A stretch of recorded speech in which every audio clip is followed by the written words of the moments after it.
Ladies and gentlemen, what just happened in Chile was not supposed to happen. It was not supposed to happen according to the experts, not according to the media, not according to the global left that spent years calling Chile the model for progressive governance. But this weekend, the script got ripped up and the people rewrote it themselves. Now, Chile didn't just hold an election. Chile essentially detonated a political bomb in a historical landslide, guys. In a historic landslide that stunned the establishment. Voters didn't inch right. They snapped right. I mean, they rejected the left so decisively that even lifelong strongholds collapsed. Every region, massive turnout, no ambiguity, no too close to call. You know what I'm saying? This was clearly a verdict. Now, here's why this matters way beyond Chile.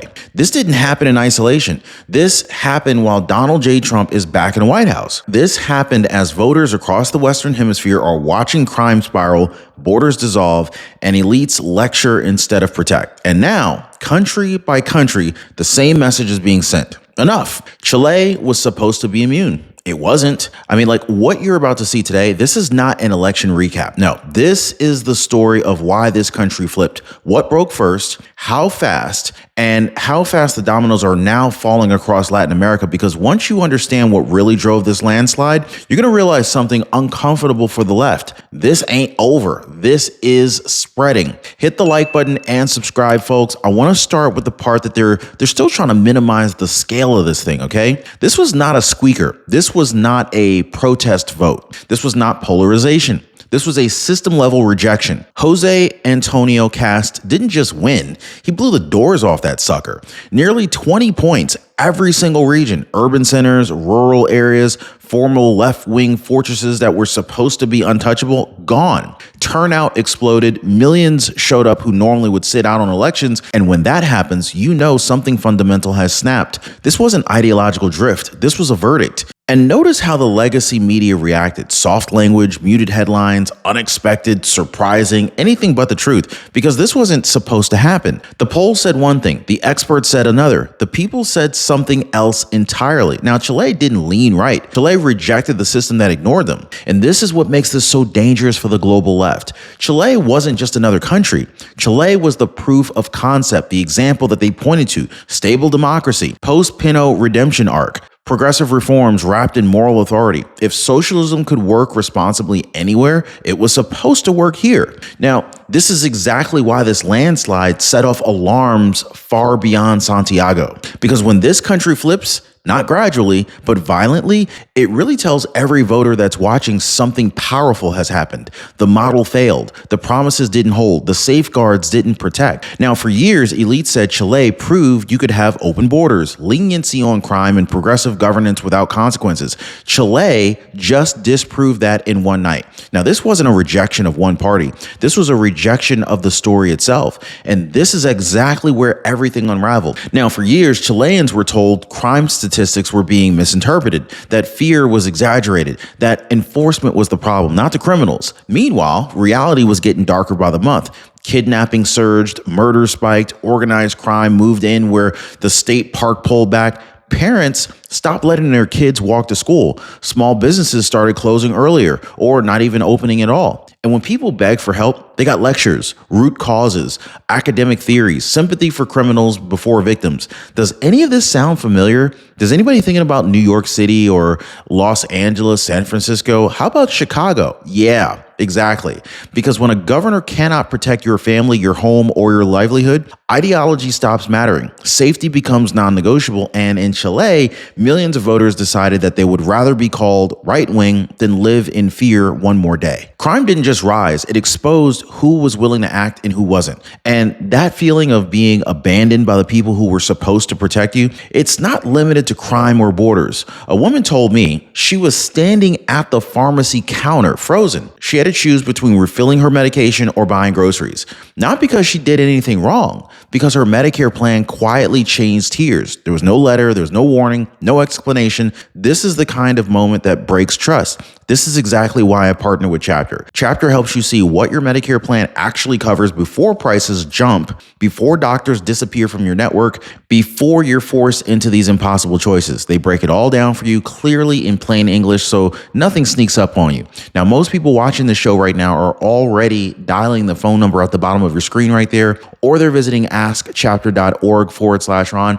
That phone number again is 909-563-8279 because protection should not have to come with surprises. Then came the moment Chileans realized that this wasn't just domestic failure. This was imported chaos. Venezuelan transnational gangs didn't sneak in quietly. They arrived with cartel-level violence, kidnappings, human trafficking, executions, assassinations carried out with professional precision. This wasn't petty crime. This was organized terror. These gangs were not random. They came from a collapsed socialist state protected by a regime that exported instability instead of reform. And Chile became one of their new frontiers. The turning point? When political violence crossed borders, when exiles were hunted, when bodies showed up in ways no civilized country tolerates. At that moment, the debate ended. This wasn't about compassion versus cruelty anymore. It was about sovereignty and survival. Now, at first, Chileans, they opened their doors. Venezuelans fleeing a collapsed socialist state, they were welcomed with sympathy, housing support, jobs, and even access to services.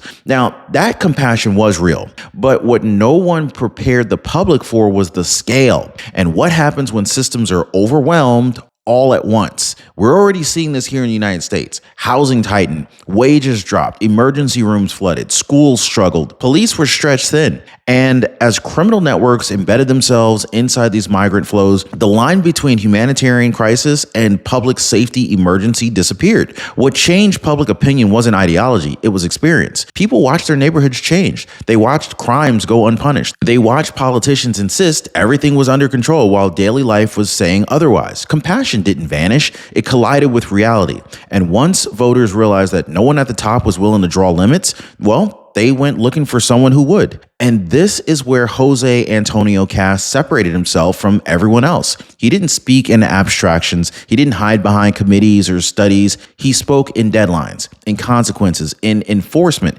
countdown clocks, clear warnings, self-deportation timelines, no confusion, no ambiguity. Does this guy's personality and objective and manifesto sound similar to someone we all know?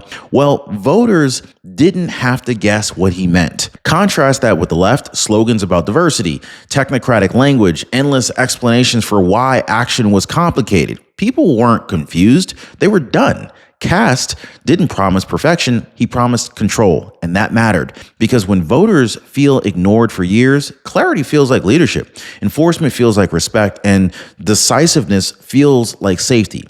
Now, this wasn't charisma winning an election. This was competence beating ideology in real time. Now, then came the images, guys. That is when the panic really set in. Crowds weren't apologetic. They weren't cautious. They were celebratory. Flags waved. National symbols were front and center. Red, Make Chile Great Again hats, even MAGA hats appeared. Not as cosplay, but as a signal. A message that Chilean voters understood exactly what they were aligning with. And that matters, guys, because politics is emotional before it's analytical. Now, this looked eerily familiar to the global left for a reason. It echoed 2016, the same defiance, the same refusal to seek approval, the same unapologetic nationalism, and elites understood instantly what this meant.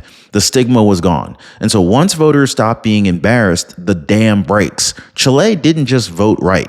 Chile declared it out loud on camera without asking for permission. Now, here's the part that they really don't want discussed. Chile wasn't the start. It was the acceleration. I mean, look, Argentina had already chosen Milei, a chainsaw to the old order. El Salvador embraced Buchel's iron fist crackdown and watched crime collapse. Ecuador hardened its stance under Noboa. Bolivia ended decades of socialism dominance. One by one, the so-called pink tide began retreating. Different countries, different cultures, same voter demand, security, borders, order, control. This isn't coincidence. This is pattern recognition. Voters across Latin America are responding to the same failures and arriving at the same conclusion. The left had its chance. Chile didn't flip in isolation. It flipped because the ground beneath the entire hemisphere had already shifted. Timing matters, and this timing here changed everything. Donald J. Trump is back in the White House, and that fact alone recalibrated global politics overnight.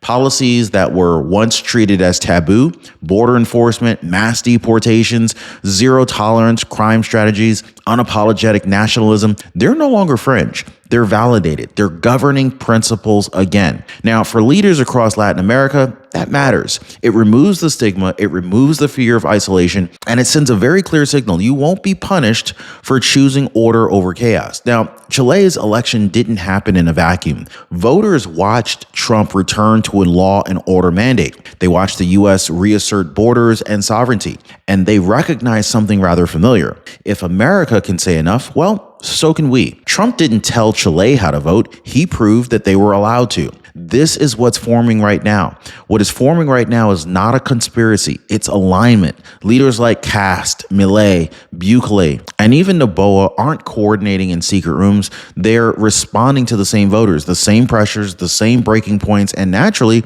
they're speaking the same language: law and order, sovereignty, borders, national pride, economic realism. You see it in public praise, in shared rhetoric, in symbolic gestures, in the way that these leaders openly reference one another as proof that resistance works. And so this is how political blocs form, not through treaties first, but through shared victories, through confidence, through momentum. The left built transnational networks for decades. Now, the right is building one organically, powered not by institutions, but by voters who are done waiting. Now, here's the brutal truth that the left refuses to face. Their playbook no longer works. I mean, when crime explodes, they offer sociology. When borders collapse, they offer compassion lectures. When families feel unsafe, they offer explanations instead of protection. And when voters push back, well, they just shame them. Make them feel embarrassed. Now, that might work in classrooms and newsrooms, but it does not work in neighborhoods where people are afraid to leave their homes, right? Voters don't want theory when their kids are at risk. They don't want nuance when gangs control streets. They don't want moral superiority. They want order.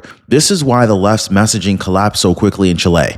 It didn't fail slowly, it failed all at once, because when safety becomes the priority, ideology becomes optional. And the right understood that before the left even realized that the rules had changed. Now, this is the part the establishment really doesn't want you to hear. This doesn't roll back, folks. Once voters experience enforcement, security, and control, they don't just willingly return back to chaos. Once the stigma breaks, it stays broken. And once the illusion of inevitability collapses, so does the elite power. Now, Chile was a warning shot, not an endpoint. Elections are coming across the region. Borders are tightening. Crime policies are hardening. And every successful crackdown strengthens the next one. The backlash will be loud. The backlash will be loud. The media pressure will intensify. The accusations will escalate. But none of that changes the reality voters are living in. This movement, it doesn't need permission. It doesn't need approval. And it isn't asking to be liked. Chile didn't just turn right. Chile showed what happens when people finally say enough.